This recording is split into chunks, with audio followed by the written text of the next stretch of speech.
Yes, I'm Burt Young. I was born in Corona, Queens, New York. I had the greatest parents. My pop, he became like a minister in a high school. His name was Michael. He was a sheet metal mechanic coming from Iceman. He could do anything, build anything. He could smock you pretty good too. He's a tough guy himself, you know. He was a great guy.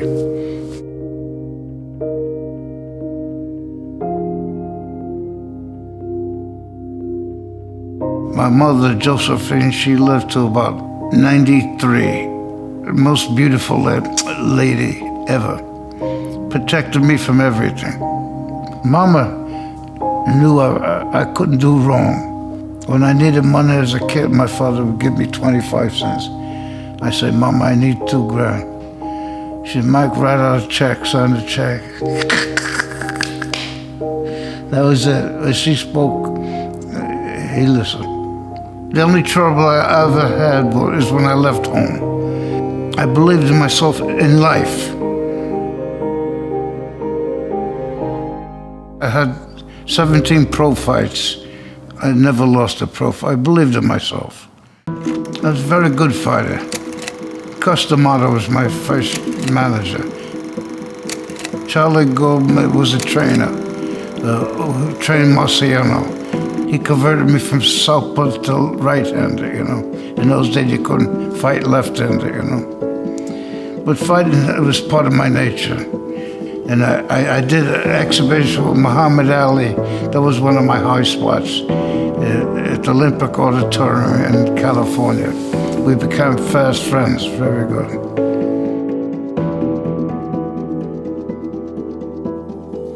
You're never sad when you give up boxing. Who gets sad getting punched in the face, you know?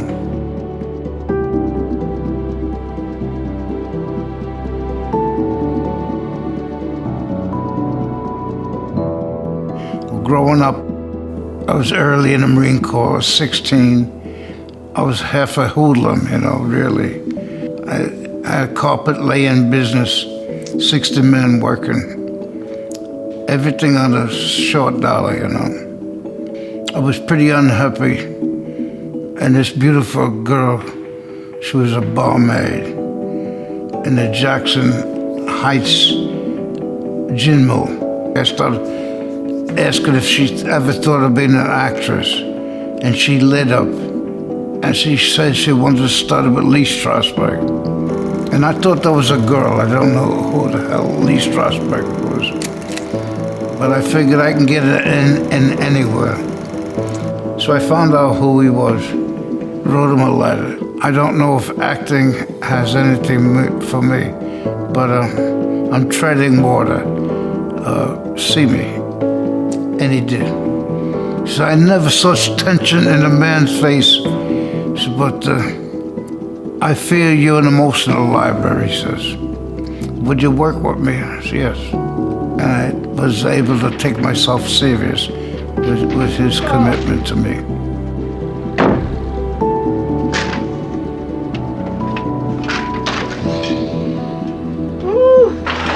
All right, Curly, enough's enough. You can't eat the Venetian blinds. I just had them installed on Wednesday.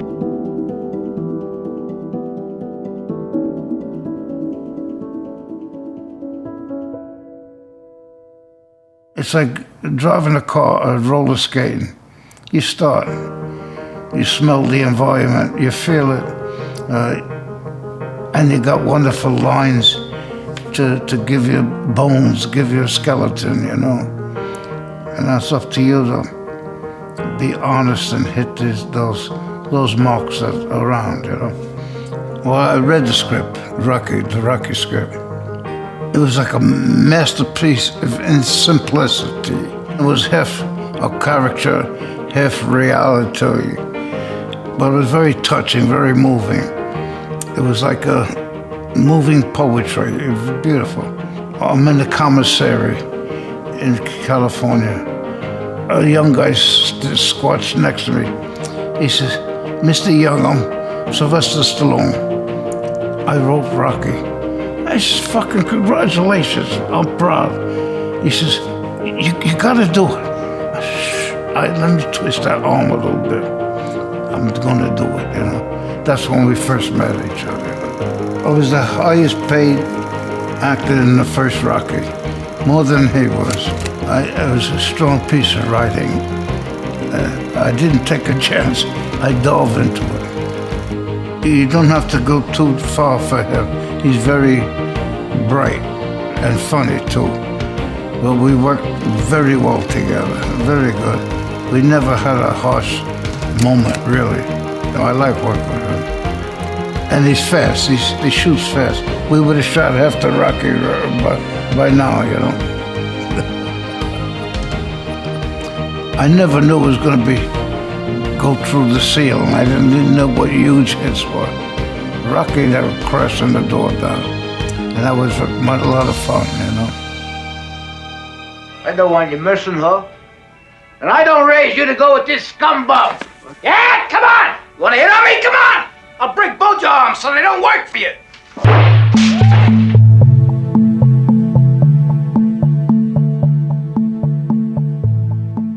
Well, I won a contest in New York City for a safety painting I did about riding a bicycle in the park. They gave my first easel, you know, and some paints, and put me in a newspaper. First touch of celebrity, I think. I think I was about 11, 12. My father was a very accomplished painter. Everything was perspective. He would graph out his paintings, lines, but not me.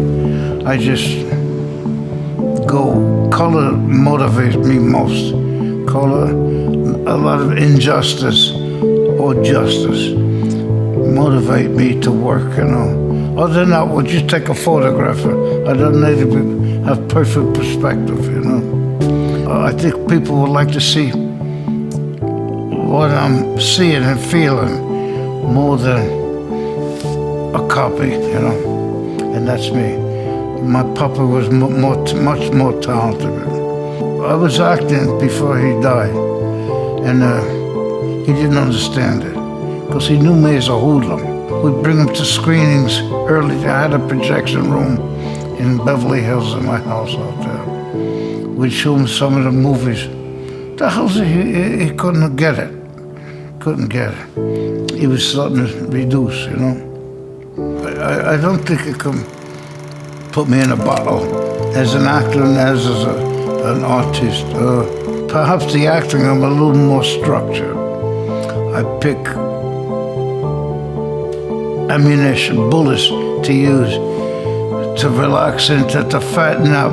Could be greed, it could be anger, and I fatten that up. Personal things that I used to get there. Paulie was quick and crafty, but he had many personal habits that were not me, you know. I made him as warm as I could make him. But you had to forgive the sucker for, he was a pretty ugly guy many times, you know. They miscast me. I'm a lovable son of a gun. Just I go astray here and there. Get out of the house! Go out and enjoy your freaking life!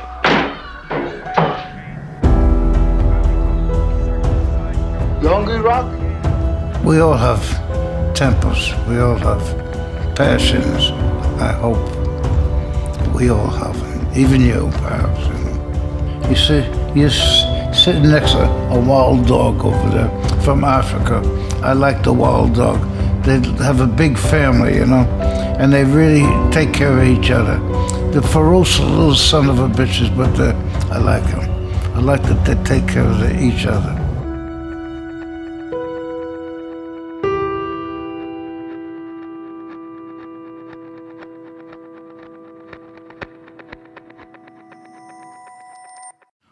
Start that again, just, you know. Acting was too corny a vocation. I didn't, let me alone when I answer the fucking questions, will you please? You can use that too.